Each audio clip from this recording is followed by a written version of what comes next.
I do not tend to take a lot of advice from men, even the most successful men. And I mean advice in the form of self-help books, podcasts with successful men, or just men in general. I tend to take their advice with a grain of salt because I do not think it is applicable to women and mothers in particular.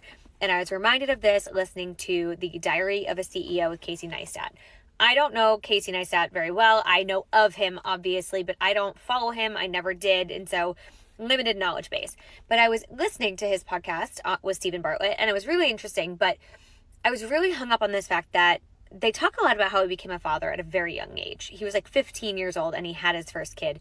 And after breaking up with his then girlfriend at the time and the mother of his child at 17 or 18 years old, he moved from wherever they were in Connecticut and he moved to New York. And he talks about how that journey required him to be fearless, to have risk, to be willing to have risk. He persevered, he was patient, but he was willing to kind of do the gritty stuff. He slept on somebody's couch. He lived in a halfway house. Like, he lived in a home with 10 other people, like whatever it might be. Like, he was willing to do the stuff that sucks to find success and whatever success meant to him. But he was willing to grind it out and to be very patient and to really persevere. And he keeps talking about that, how he was just like willing to do it. And the whole time I'm listening thinking, where's your kid? None of these things are possible with a 2-year-old baby.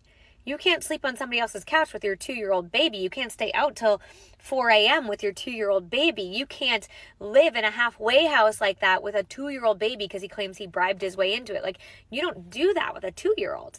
And he's talking about how he doesn't have money for a taxi or anything like that. And the whole time I'm thinking, where's this kid? This kid is probably with his mom. This kid is with his mom probably 90% of the time. She's probably doing 90% of the work, paying for 90% of the things, and raising him essentially on her own. And this is not to say that Casey's not a good dad, that he didn't participate financially or at all, because I don't know. He doesn't talk about it. And that is why I can't take his advice.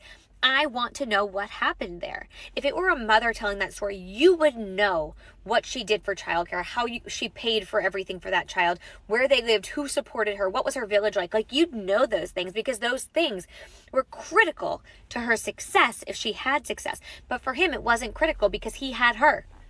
Men have women. That is the biggest lesson I've learned. When they tell us any kind of advice about how they became successful, it's because they had women supporting them. The problem is, if that woman, if she, his baby mama, wanted to do the same thing that Casey did, would that have been possible? Could she have left her kid with him for 90% of the time and participated slightly and maybe monetarily, but mostly was off sleeping on couches in New York City? Could she have done that? Probably not. And if she had, she would have been frowned upon for doing so. And that's the difference. He is held up on this pedestal for doing this work and for becoming successful and doing it the hard way. But if she were to do the same thing, she would be called a bad mother who put her career before her kid. And that is why I don't take advice from men, even successful men, because their advice is not applicable to women. It just doesn't apply in today's society, and it doesn't apply fucking logistically because it's impossible to do the things they do because we are held to a different standard and expected to do more than they do.